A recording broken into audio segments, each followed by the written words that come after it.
कुछ लम्हे जमीन के नहीं होते, वो आसमान से उतरते हैं और तारीख बदल देते हैं। और अंधेरा जितना गहरा हो, रोशनी उतनी करीब होती है। ये जाहिलियत का जमाना था, काबा बुतों से भरा हुआ था। ये घर हमारे माबूदों का है, यहाँ कुछ नहीं बदलेगा। हक कमजोर और बातिल ताकतवर नजर आता था। मुआफी यहाँ इंसाफ नहीं, सिर्फ ताकत चलती है।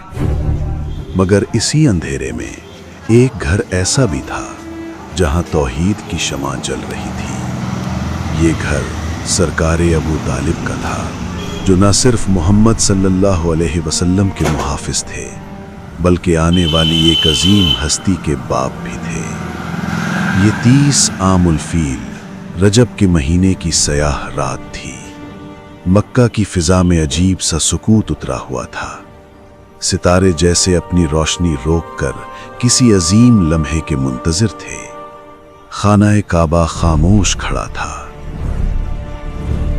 मगर काबा की तकदीर जाग चुकी थी। ये वो रात थी जिसमें अल्लाह ने इंसानियत को एक गैर मामूली अतिया देने का फैसला कर लिया था। ऐ मेरे रब, मुझे मोहम्मद का मददगार अता फरमा दे।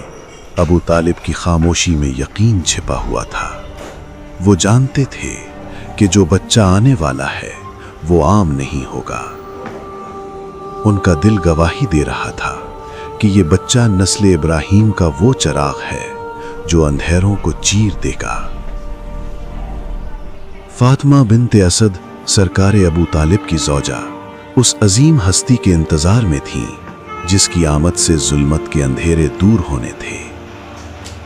उनके दिल में अचानक एक नूरानी सुकून उतरा।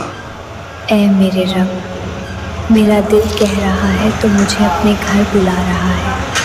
ये वही नबूवत न थी, बल्कि रब का इल्हाम था जो उन्हें बराह रास्त अपने घर खाना काबा की तरफ बुला रहा था। ए फातिमा, मेरे पास आओ, आज मैं तुम्हारा ठिकाना हूँ। फातिमा बिन्ते असद यकीन के साथ काबा की तरफ बढ़ी। मक्का के लोग हैरान थे, मगर वो जानती थी कि जब रब बुलाता है तो रास्ते खुद बन जाते हैं। ये क्या हो रहा है? दीवार खुल रही है। रुकने यमानी के करीब काबा की दीवार शिगफ हो गई। ये दरवाजा नहीं